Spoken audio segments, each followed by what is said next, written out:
चांद को फतह करने के बाद अब भारतीय अंतरिक्ष एजेंसी इसरो सूरज की ओर रुख कर रही है। इसरो का long awaited mission Aditya L1 अपने लॉन्च के बेहद करीब है।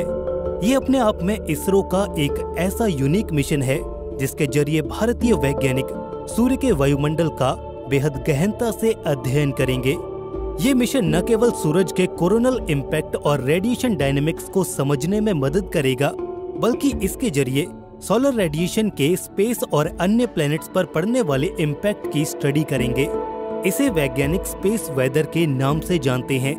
जिस तरह हम पृथ्वी पर रहते हुए अलग अलग मौसमों का अनुभव करते हैं, ठीक वैसे ही अंतरिक्ष में भी सूरज के रेडिएशन से विभिन्न मौसम परिस्थितियां जन्म लेती हैं, जिनका अध्ययन करना अत्यंत जरूरी है, क्योंकि इसका हमारी पृथ्वी और इसकी कक्षा में घूम रही सैटेलाइट्स पर एक बड़ा इम्पैक्ट पड़ता है। इनफैक्ट न केवल सैटेलाइट्स बल्कि कंप्लीट नेटवर्किंग सिस्टम पर यह स्पेस वेदर अपना प्रभाव डालता है। ऐसे में बेहद जरूरी है कि हम इस पर अपनी कड़ी नजर जमाएं और इन परिवर्तनों का अध्ययन करके भविष्य में इससे संपूर्ण बचाव या लॉसेस को मिनिमाइज करने के लिए आगे कदम बढ़ाएं।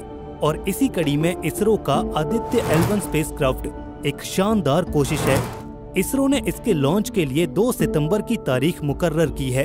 हो सकता है कि जब आप ये वीडियो देख रहे हो तब ये लॉन्च होकर स्पेस में अपनी मंजिल की ओर ट्रेवल कर रहा हो। ऐसे में आइए आज जानते हैं इस मिशन से जुड़ी कुछ इन डेप्थ डिटेल्स। तो नमस्कार दोस्तों, आप देख रहे हैं रहस्य टीवी स्पेस। तो चलिए शुरू करते हैं। आदित्य L1 भारत का पहला ऐसा स्पेसक्राफ्ट है जो कि सूरज और उसके बाहरी वायुमंडल कोरोना का अध्ययन करने के लिए डिजाइन किया गया है। इसकी फॉर्मेशन के पीछे इंडियन स्पेस रिसर्च ऑर्गेनाइजेशन के अलावा inter university central for astronomy and astrophysics physical research laboratory और इंडियन इंस्टीट्यूट ऑफ एस्ट्रोफिजिक्स का भी हाथ है। अगले 5 सालों तक कोरोनाग्राफ परफॉर्म करने के लिए बनाया गया ये स्पेसक्राफ्ट 1475 किलो के लॉन्च मास के साथ पृथ्वी की कक्षा से रवाना होगा। इसे धरती से करीब 15 लाख किलोमीटर दूर सूरज के इर्द गिर्द एक gravitationally stable orbit L1 Lagrange point पर प्लेस किया जाएगा। यहाँ से सूरज का डिस्टेंस करीब 149 मिलियन किलोमीटर है।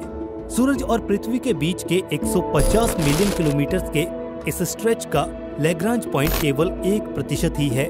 But still according to scientist, sun के अराउंड ये ऑर्बिट कंपैरेटिवली ज्यादा स्टेबल और रिसर्च ओरिएंटेड है। यहाँ पहले ही बहुत सी सोलर ऑब्जर्वेटरीज मौजूद हैं जो पिछले कई सालों से सूरज को स्टडी कर रही हैं। लैग्रांज पॉइंट L1 का आइडेंटिकल L2 फिलहाल JWST के लिए कर्म भूमि बना हुआ है। जी हाँ, यही वो स्थान है जहाँ से दुनिया की सबसे बड़ी स्पेस ऑब्जर्वेटरी अपना काम जारी रखे हुए है। खैर, वापस आए अपने इसरो के आदित्य L1 मिशन पर। तो इस मिशन के फॉर्मेशन के पीछे एक बड़ी ही कमाल की कहानी है। आपको तो पता ही है कि हिंदुस्तान में टेक्नोलॉजिकल एडवांसमेंट्स और एस्ट्रोनॉमी को सरकार द्वारा कितना बढ़ावा मिलता है। ऐसे में इन मिशंस को स्क्रैच से बिल्ड करके कामयाबी की कगार तक ले जा पाना बहुत मुश्किल रहता है। साल 2008 के जनवरी महीने में पहली बार इस मिशन को कॉन्सेप्चुअलाइज किया गया। ये advisory committee for space research की ओर से एक प्रपोजल था जिसमें सोलर कोरोना की स्टडी करने के लिए एक मिशन तैयार करने की योजना थी। इसके लिए तब 3 करोड़ रुपए का बजट भी जारी किया गया था।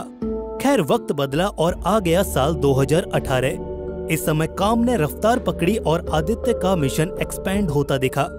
इसका बेसिक कॉन्सेप्ट तो सेम रहा, मगर स्पेसक्राफ्ट का डिजाइन और उसके ऑब्जेक्टिव्स अब काफी बदल चुके थे। इनिशियली लो अर्थ ऑर्बिट में रहकर सन की स्टडी करने वाला 300 से 400 किलो वजनी ये स्पेसक्राफ्ट कब एक कॉम्प्रिहेंसिव सोलर रिसर्च मिशन बन गया, ये पता ही नहीं चला। इसरो द्वारा इसे स्पेस में लॉन्च करने के लिए PSLV-XL रॉकेट का इस्तेमाल किया जाएगा, जो इसे अर्थ के एटमॉस्फेयर से एस्केप करवा के कैरमेन लाइन के पार पहुंचा देगा। आउटर स्पेस में करीब 18 से 20 किलोमीटर के फासले पर पहुंचने के बाद ये रॉकेट इसका साथ छोड़कर दोबारा पृथ्वी पर लौट आएंगे और इससे आगे का सफर इसे अपने ऊपर लगे ऑनबोर्ड प्रोपल्शन मॉड्यूल की सहायता से ही तय करना होगा। ये पृथ्वी और सूरज की इंटरग्रेविटी से मिलने वाले स्लिंगशॉट फोर्स की मदद से आगे बढ़ेगा और ऑर्बिटल करेक्शंस करने के लिए ये अपने थ्रस्टर्स को फायर कर 15 लाख किलोमीटर लंबा अपना ये सफर पूरा कर L1 लैग्रांज पॉइंट तक पहुंचेगा, जहां से इसके एक्चुअल मिशन की शुरुआत होगी। इससे पहले कि हम इस मिशन के उद्देश्यों यानी कि ऑब्जेक्टिव्स पर आइए एक नज़र इसमें मौजूद पेलोड्स और साइंटिफिक इंस्ट्रूमेंट्स पर डालते हैं। ये स्पेसक्राफ्ट टोटल 7 हाई सोफिस्टिकेटेड और एडवांस साइंटिफिक इंस्ट्रूमेंट्स के रिसर्च सूट के साथ आता है। इसमें VELC यानी कि visible emission line coronagraph, SUIT यानी कि solar ultraviolet imaging telescope, ASPEX यानी कि Aditya solar wind particle experiment, PAPA यानी कि plasma analyser package for Aditya, SoLEXS यानी कि solar low energy X-ray spectrometer, HAL1 OS यानी कि high energy L1 orbit X-ray spectrometer और मैग्नेटोमीटर शामिल है। इन सभी साइंटिफिक इंस्ट्रूमेंट्स और एक्सपेरिमेंट्स के अपने अलग अलग काम हैं, जिन्हें ये सूरज के कोरोना में परफॉर्म करेंगे और फर्दर इन एक्सपेरिमेंट से निकलने वाले कंक्लूजन्स और रीडिंग्स के आधार पर रिसर्चर्स और साइंटिस्ट रिसर्च पेपर्स लिखेंगे। इस मिशन से निकलने वाले परिणामों के आधार पर आगे चलकर एक solar radiation and flare impact protocol तैयार किया जाएगा। ये एक ऐसा मैनुअल होगा जिसमें सोलर रेडिएशन के हमारे networking system including orbital satellites को प्रोटेक्ट करने के लिए सेट ऑफ रूल्स तैयार किए जाएंगे। इसके अलावा इस मिशन का एक और बड़ा साइंटिफिक सिग्निफिकेंस है, क्योंकि इसके जरिए हम सन की कोरोनल स्टडी में और भी ज्यादा एडवांसमेंट्स ला सकेंगे। ये काफी हद तक नासा के पार्कर सोलर प्रोब से मेल खाता है, मगर पार्कर की मिशन कॉन्फ़िगरेशन और मॉडस ऑपरेंडी आदित्य की अपेक्षा काफी अलग है। ये किसी दुरुस्त बिंदु पर रहकर सूरज की स्टडी करने के बजाय इसके बेहद करीब जाकर वहाँ के फिजिकल एनवायरनमेंट पर स्टडी कर रहा था। लिहाजा जहाँ तक बात हमारे आदित्य L1 मिशन की है, तो इसके मुख्य उद्देश्य सन के अपर एटमॉस्फेयर की स्टडी करना है, जिसके अंतर्गत ये कोरोनोस्फीयर और कोरोनल पार्टिकल डायनेमिक्स को समझने की कोशिश करेगा। इसके अंतर्गत कोरोनोस्फीयर और कोरोनल हीटिंग ट्रेंड्स को जानना एक बेहद अहम मकसद है। एडिशनली इसके अंतर्गत पार्शियली आयोनाइज्ड प्लाज्मा की डिटेक्शन और ट्रैकिंग करना, कोरोनल मास इजेक्शंस और फ्लेयर्स के ट्रिगर को विजुलाइज करना है। ये मिशन सूरज के पार्टिकल डायनेमिक्स को समझने की ओर एक अहम कदम है। इस कड़ी में सोलर सिस्टम और इंटरप्लेनेटरी स्पेस में प्लाज्मा पार्टिकल्स और अन्य रेडिएशंस का पता लगाना है।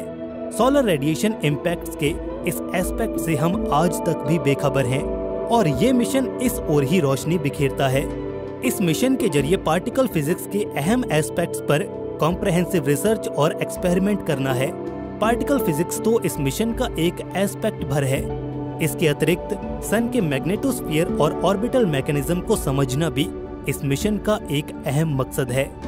एक बार जब आदित्य L1 स्पेसक्राफ्ट पृथ्वी से 110 दिन लंबा सफर तय कर L1 लैग्रांज पॉइंट तक जा पहुंचेगा, तो ये सन के फोटोस्फीयर, क्रोमोस्फीयर और कोरोना की डीपली स्टडी कर पाएगा। इसमें लगा एक यंत्र सोलर एनर्जेटिक पार्टिकल्स फ्लक्स का अध्ययन करेगा।